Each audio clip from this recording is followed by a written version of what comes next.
Boa noite, começa agora o Jogo Jogado, os bastidores da política de Campos e da região em debate aqui na redação da Folha da Manhã. Comigo, o diretor de redação da Folha, Luiz Abreu Barbosa, e também o servidor público federal Edmundo Siqueira, que é blogueiro do Folha 1 e fez uma cobertura espetacular durante a questão da greve dos médicos em agosto do ano passado, sempre com informações à frente, sempre vinculado ali ao Folha 1, nosso portal, onde você também acompanha todas as nossas informações.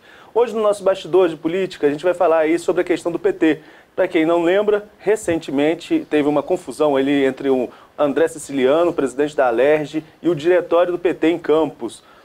O diretório do PT tem pré-candidatura própria, já tem aí alguns nomes sendo lançados, mas o André Siciliano, em visita a Campos, no dia de Santo Amaro, afirmou que vai caminhar com o candidato que Rodrigo Bacelar apoiar lá no futuro, seja ele qual nome for. Então, houve ali uma cisão, houve uma troca de farpas e o Edmundo, ele acabou por escrever aí recentemente um artigo em que falava sobre a preparação do PT para essa eleição de 2020, a preparação da esquerda de maneira geral, mas focando muito na questão do PT. Como vocês estão vendo essa arrumação dos partidos de esquerda para essa eleição de 2020? Temos que lembrar que o PT vem aí de alguns episódios bem marcantes, sobretudo desde a Lava Jato no cenário nacional, e agora tenta aí firmar a posição na eleição de 2020. Vocês acham que realmente tem um caminho a se seguir? Eu acho que a esquerda ela carrega um desafio grande, que é trazer a discussão até para o país, mas o município tem suas particularidades específicas, né? Mas a esquerda tem desafio no país inteiro. Eu acho que ela pretende lançar candidaturas próprias no país inteiro, nos municípios, mas carrega consigo algumas incoerências em relação ao PT para fazer a tal união da esquerda que é propagado por aí. O PT, acredito eu, que carrega um desgaste muito profundo em relação à corrupção e a todos os governos Dilma, né, que causou algum atrito profundo econômico. Então, teria esse problema de trazer o PT para perto e deixar a esquerda vinculada a essa corrupção toda que o PT se envolveu. E em âmbito local, o PT buscar essa candidatura própria, talvez tenha também, carregue o desgaste, né, que o PT traz no seu histórico presidencial. Né? Eu acho que a primeira coisa é lembrar que esse acordo com o Siciliano, ele não foi reanunciado no dia 15, na festa Santa Amaro. Você esteve presente lá, Arnaldo? Sim. Ele não é um anúncio novo, ele foi feito em maio do ano passado, como a gente falou aqui no programa anterior, por Siciliano, né? Isso.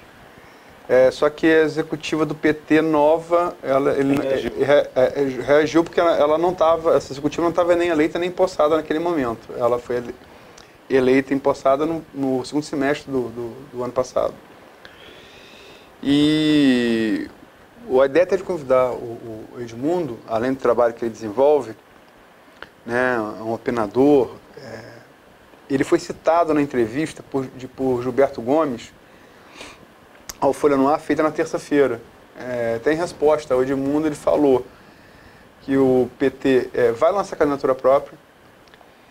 O PT realmente ganhou a guarida do diretório estadual para isso, nesse sentido.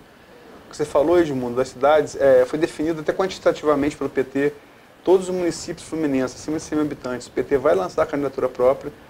Isso seria um projeto do próprio ex-presidente Luiz Inácio Lula da Silva, contaria com a anuência dele, com a direção nacional, a Gleice Hoffmann, né? Enfim, e ele citou a sua recomendação, que não seja festiva, sobretudo, em resumo, aliás. E ele falou que não vai ser, que vai ser um programa amplamente discutido e que caso o PT não chegue, que não há possibilidade nenhuma de caminhar com Caio, como caminhou o PT em 2016 a prefeito, né? Há que se lembrar também que eu falei aqui, Rodrigo Bacelar deve apoiar Caio e vai estar amanhã no Folha no Ar, entrevistado por mim e por você. Sim. Mais o Marco Antônio Rodrigues, a partir das 7 da manhã, né, falar um pouco desse outro lado, né, dessa articulação que envolve a Alerj. E o que o Gilberto falou também é que caso o PT vai ter candidato, vai ter projeto, botou três pré-candidatos, Zé Maria Rangel, Zé Maria Rangel, candidato a deputado federal, bem votado, mais de 20 mil votos na última eleição, 2018. Odisseia Carvalho, que é ex-vereadora, ela é normal, sindicalista na época da SEDAI, quer dizer, quando a SEDAI foi trocada aqui para Lagos do Paraíba, mas tem uma militância antiga nisso. Mas, particularmente, até falei com ele, o candidato deve ser mesmo Zé Maria Rangel. A gente até falou isso aqui, né? Você lembrou da entrevista do Lula, que Zé Maria estava ali presente, né? É verdade, bem lembrado, estava presente. E, enfim, e que, como analista, ele, Gilberto, conta, Gilberto é um rapaz novo muito articulado. Ele dá como certa a presença de Vladimir Garotinho no segundo turno, embora vá brigar, almeja estar, acho que tem chance, mas assim, no plano mais pragmático, ele acha que a segunda vaga, quem tem mais chance de disputar, é Rafael. Ele não dá certeza na candidatura de Rafael, fala se realmente se candidatar, pelo peso da máquina, ou Caio Viana. E garante que, como já falei aqui, que em hipótese nenhuma, ele é muito assertivo, vou falar isso, o PT vai caminhar no primeiro turno com o Caio de novo, porque seria aí o votante siciliano via Rodrigo Bacelar, e que no segundo turno a aliança, se o PT não chegar lá, e se houver segundo turno, vai ser em termos de programa. Desse programa, quem abrir mais pontos, acolher mais pontos desse programa na disputa, né? Na qual ele coloca o Vladimir como certo. Eu acho que o PT tem um outro desafio, que até eu perguntei no programa lá pelo Facebook, ao entrevistado, né? Que Campos, em tese, é uma cidade conservadora, né? Considerada por muitos uma cidade conservadora. Então, traria mais um desafio ao PT, né? De impor uma candidatura própria num cenário de eleitorado conservador. Então, se apoiar no primeiro turno a ninguém, né?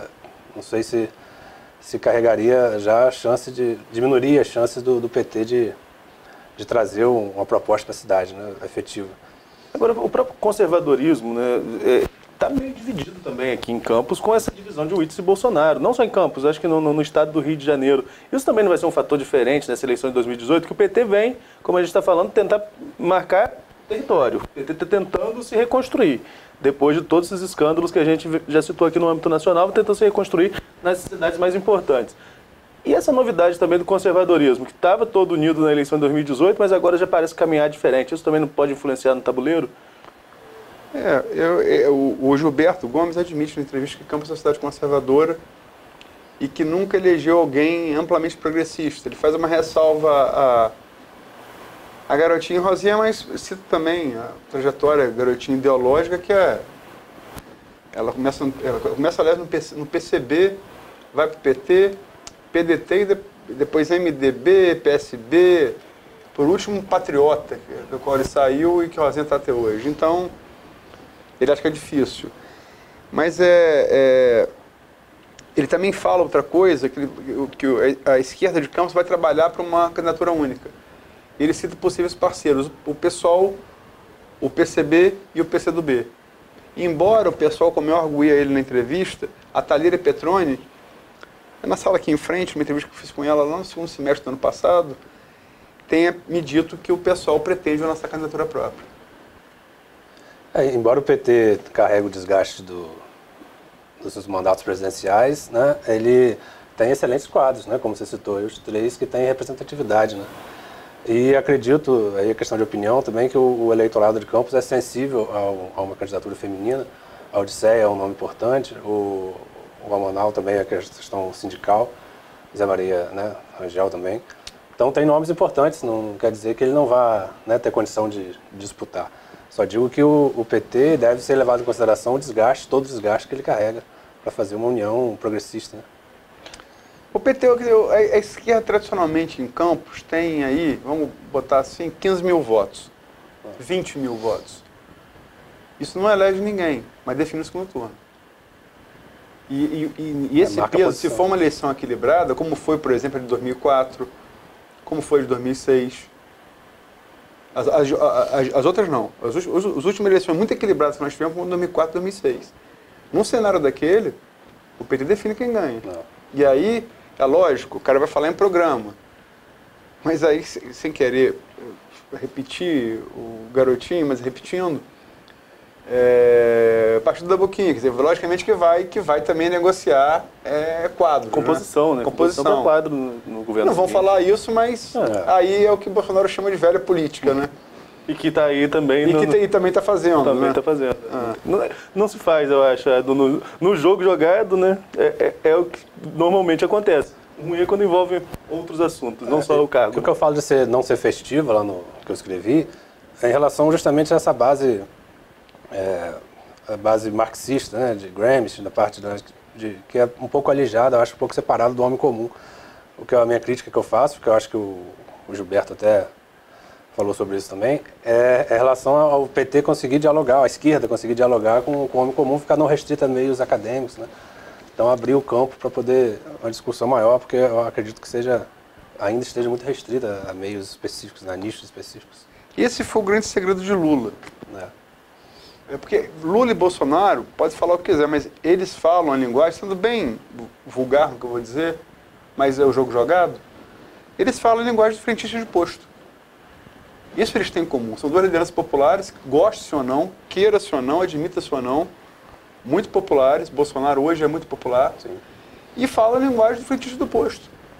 Eles não são um Fernando Henrique Cardoso, um Ciro Gomes, que precisa quase de uma tecla... Fala bonito para quem entende, mas precisa quase de uma tecla SAP. Bem, nosso bate-papo sobre o PT vai ficando nesse bloco. No próximo bloco a gente vai falar um pouco sobre política regional, falar de São João da Barra, falar um pouquinho de São Francisco de Itabapoana e vamos também voltar para Campos aí nesses bastidores, já nessa preparação para a eleição de 2020. Já a gente volta.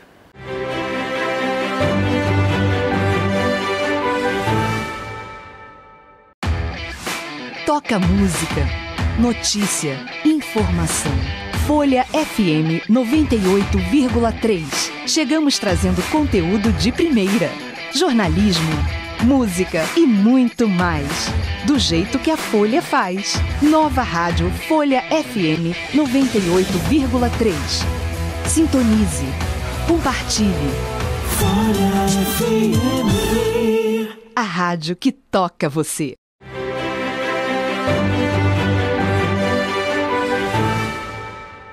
Estamos de volta com o Jogo Jogado, hoje aqui comigo a Luísa Abreu Barbosa, o Edmundo Siqueira. Estamos falando sobre os bastidores da política de Campos, né? No bloco anterior a gente comentava sobre essa relação do PT, a preparação do PT para a eleição de 2020. É bom lembrar que toda essa confusão aí com o posicionamento do presidente da Leste começou no almoço oferecido pelo Rodrigo Bacelar no dia de Santo Amaro. Eu estive lá, eu e o Aldir Salles, editor de política da Folha também, nós estivemos lá e vimos também essa relação de amizade entre os deputados.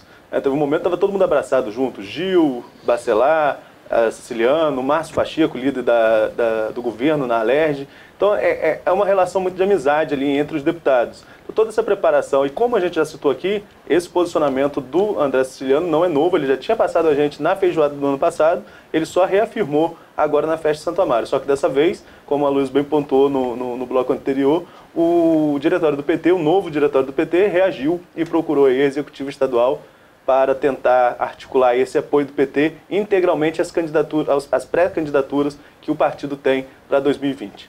Falando também um pouquinho mais da região, vamos para São João da Barra. Ontem o Tribunal de Contas aprovou por unanimidade as contas da prefeita Carla Machado referente ao exercício financeiro de 2018. Chamou atenção nessa discussão o fato de a própria prefeita ir ao Tribunal de Contas fazer sua defesa, já que o Corpo Instrutivo e o Ministério Público Especial pediam a reprovação das contas por uso indevido de verbas do Fundeb. Para a presidente, a conselheira Mariana Montebello, não houve ali uso indevido, já foi comprovado que o dinheiro voltou para a conta do Fundeb, então ela reverteu o posicionamento no parecer, tanto do MP Especial quanto do Corpo Instrutivo da Corte, e aprovou as contas de Carla. Carla que fica aí com aquela pendência de se vai poder ser candidata ou não, enquanto aguarda o julgamento do processo da Machadada, que está no Tribunal Superior Eleitoral, mas com relação às contas, nada impede de ser candidata na eleição agora de outubro em São João da Barra. Agora falando um pouquinho também, chama até o Edmundo para conversa, ele que convive ali com São Francisco de Itabapoana, porque na política de lá também já começa a se arrumar, né? A prefeita Francimara, o que tudo indica, será candidata à reeleição. Tudo indica que ela é pré-candidata à reeleição. E do outro lado, já que justamente pelas questões das contas, Pedrinho Xerene está inelegível, o ex-prefeito Pedrinho Xerene, numa eleição muito acirrada, 100 e poucos votos de diferença em 2016, projetava-se um novo embate entre os dois em 2020, só que Pedrinho está fora do cenário porque teve as contas rejeitadas pelo TCE e pela Câmara. Como que está se arrumando essa eleição de lá? São Francisco é muito marcado pelas duas famílias, né, que disputam eleitoralmente ali, a Barbosa Lemos e o Xerene, né? E como você falou, a última eleição ela ganhou por 100 e poucos votos. Foi muito acirrada mesmo. São duas famílias que disputam ali, que pau a pau ali, a preferência do eleitorado. E a Francimara, eu acho que ela cresceu também por ter uma presença mais popular dentro do próprio eleitor ali de São Francisco, consegue dialogar bastante ali e bem, e acabou trazendo para ela essa popularidade. Agora, por outro lado, o Xerene, né, que, como você falou, está inelegível, ao que tudo indica, ele se alia ao Marcelo Garcia, né, que também foi candidato a prefeito da Mas há resistência dentro do grupo dele, uma aliança com o Marcelo, até porque, se o Marcelo não fosse candidato em 16, era muito provável que o Pedrinho conseguisse a reeleição com a máquina, com dois nomes só na disputa. Então aí você tem uma eleição mais favorável à máquina. Agora, quando o Marcelo entrou na disputa ali e ficou com boa parte dos votos que seriam de eleitores mais alinhados com o Pedrinho Xerene, tem muita gente ressentida dentro do grupo, né?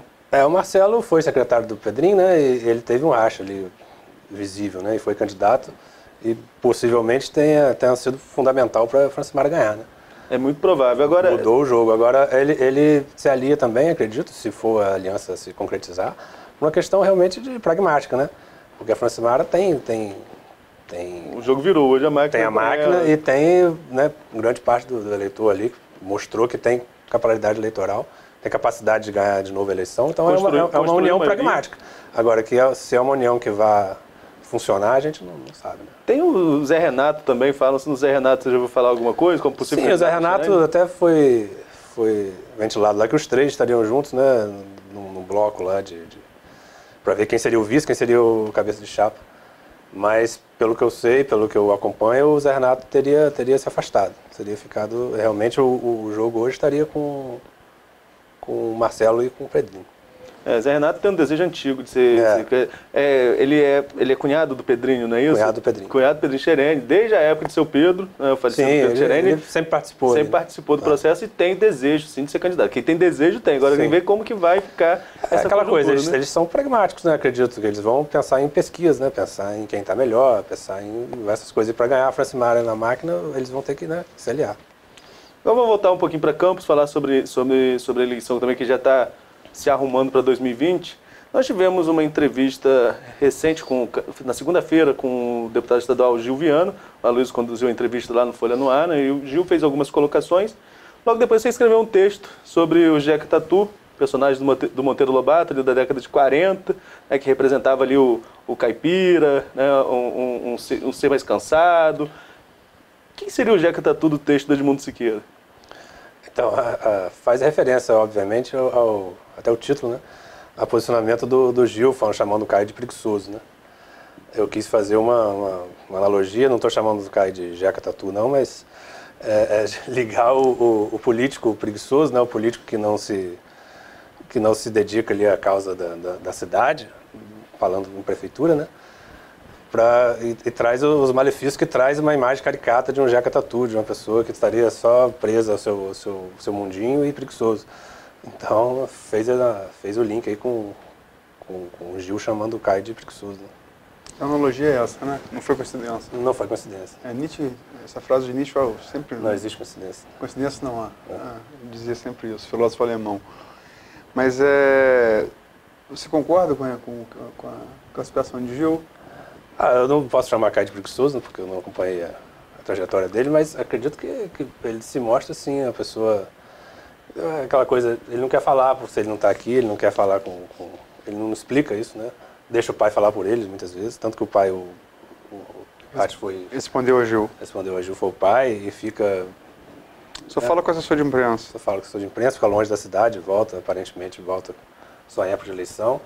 E o próprio Gil, que acompanhou tudo, chama ele, porque ele não acordava, né? Só começava a trabalhar mais tarde, então você não pode discordar do discurso, caso isso seja verdade, não tem outra... E Gil falou Muito objetivo. A gente até falava que Gil fala com um pouco de propriedade por ter caminhado junto, né? Sim. Ele tem experiência empírica, né? Exato. E quem deveria desmentir... A experiência empírica é até um pleonasmo, mas enfim, ele conviveu, né? Quem deveria desmentir seria o próprio, né? E não vejo posicionamento firme dele em relação a isso e nem outras coisas. Então, para quem se pretende a prefeito da cidade, eu acho que deveria ter um posicionamento mais firme em relação a essas coisas, né? Na edição de quarta-feira da Folha também, não sei quem falou sobre isso foi Thiago Ferrugem, né, falando sobre o programa Primeiro Emprego. Se programa Primeiro Emprego seria ser o prefeito de Campos. Então, assim, começa a se voltar questionamentos que, como o Gil bem pontuou na entrevista, são questionamentos que o próprio Arnaldo Viana levantou na eleição de 2016, quando tirou o apoio do Caio e passou esse apoio para o Pudim. Esse endosso até mais forte do que do próprio Gil. Lógico, o Gil caminhou com ele em 2016, foi seu vice. Mas dito pelo pai, que hoje o apoia, isso tem mais peso, né? Isso tem mais peso. E aí envolve questão familiar, logicamente, que acho que ninguém deve se meter. É uma questão familiar, não é um problema, é uma questão familiar, não interessa a ninguém.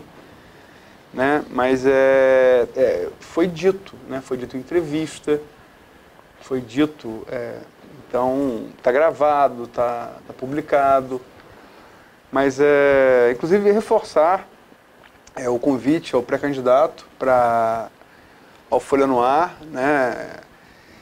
Eu não vou perguntar, por exemplo, o passado dele de skatista, mas eu vou fazer perguntas políticas que eu acho que são relevantes. Acho que não precisa ter medo de falar com a imprensa de Campos. Né? Não precisa ter. Né? O tratamento que é dado a todos, e na Folha no Ar passaram, Vladimir foi 2 vezes, Rafael 2 vezes, não pôde ir agora essa semana por conta do 3 vendas, mas vai voltar semana que vem. Vou adiantar aqui, terça-feira, 7 da manhã, Rafael vai dar entrevista. Rodrigo Bacelar amanhã volta a 2ª vez. Ferrugem esteve lá, que você acabou de citar, Thiago Ferrugem, Marcelo Mérida, Zé Maria Rangel, Luciano D'Angelo, Gilberto Gomes, Odissea Carvalho, figuras de respeito que subiram com o Muda Campos, Adilson Sarmé, Fátima Pacheco, prefeita de Quissamã, Neném, vereador Neném, vereador Jorginho Virgílio, vereador Genásio, vereadora Josiane Morumbi. Inclusive fizemos um debate do Genásio com a Josiane. Josiane Morumbi, oposição, situação. Foram políticos de vários matizes. Beethoven, Alexandre Buchaú, né? Então, Arnaldo Viana foi lá. Né? Coincidência não, depois que foi a Folha no Ar, solidificou a aliança dele com o filho. Coincidência não. Então, se foi argamassa para receber, enfim, o apoio do pai 4 anos depois, por que não pode ir no Folha no Ar? É seu direito, é o direito dele. Só tem que explicar por quê, né? Eu acho que ele se pretende a prefeito de Campos, ele não pode se furtar a falar com a imprensa, né? Escolher um meio de comunicação só para falar. Acho que ele não deveria se portar dessa maneira, né? Se ele pretende a candidato. E eu acho que a única chance eleitoral visível dele é apoiado pelo pai. E se o pai já falou, inclusive, como você disse, com a Folha, não vejo por que ele se negar, não. Acho que a questão de Caio, eu falo, tem muita gente que fala isso e se acha ou analista político. É um negócio tão óbvio que, sei lá, meu filho está começando jornalismo agora, não tem nem um ano de experiência, deve ser óbvio para ele. E não é nem jornalismo político, é jornalismo, faz mais polícia. Caio joga na baixa rejeição. Tem um recall muito bom do governo do pai, que é um governo distante no tempo, um governo popular. Arnaldo é uma figura popular e com justiça, não só como político, como médico, humanista, tem muita gente de graça, né? E ele carrega esse recall do pai. Rafael tem a rejeição natural de ser governo, a rejeição de decisões equivocadas do governo, a rejeição da crise financeira, e Vladimir vai sempre contar com a rejeição herdada do pai, garotinho, né? Então, Caio joga entre um e outro, se ele for segundo turno, se houver segundo turno, porque a rejeição não leva ninguém para o segundo turno, mas uma vez estando lá, ela aumenta muito o teto de crescimento contra o candidato que carrega a rejeição. Então a chance dele é essa, não precisa ser um grande analista para... E um segundo turno entre os dois vai definir realmente a herança, né, política que vai estar em jogo, né? Por mais que a rejeição interfira no resultado, mas ele precisa se posicionar agora, né? A gente está acabando, Arnaldo, houve um episódio da entrevista com o Gil que foi utilizado, porque não tem jeito, isso como disse o Pablo Hortelado, que foi o que melhor estudou a eleição de 2018, nas redes sociais, fake news é uma coisa que faz parte das campanhas, ela é do B de qualquer campanha. Não foi só Bolsonaro, não foi só PT, todas elas. Mariana Silva teve, todas elas. E pegaram um trecho do programa em que eu apareço falando, e aí, lógico, botam um fundo atrás e tal, e soltaram. Eu cheguei, não é tão difícil assim chegar à origem desse vídeo, e falei que eu não gostaria que fosse feito isso, porque afinal eu não sou ator, eu sou só jornalista. Mas é só registrar o fato, né? Não vou citar nomes aqui, nem quem foi ofendido, nem quem produziu, eu sei quem foi, mas eu gostaria de deixar bem delimitada essa linha riscada no chão entre os atores e os críticos da peça, né? Então tá certo. Esse foi o nosso jogo jogado de hoje, falando mais uma vez. Enfim, conseguimos falar um pouquinho da política, como estavam cobrando nas redes sociais, como eu falei com a Luísa, um pouquinho das políticas daqui da região, falamos de São João da Barra, São Francisco. Convidar você que nos acompanha para deixar sua sugestão, deixar sua opinião nas redes sociais da Folha, onde os nossos programas vão ao ar todas as segundas e quintas-feiras, sempre a partir das 7 da noite. Segunda-feira a gente volta falando um pouco mais sobre São João da Barra, vamos falar sobre os bastidores da política de São João da Barra e, claro, passando também para essa política quente de Campos que já se desenha para outubro. Até segunda.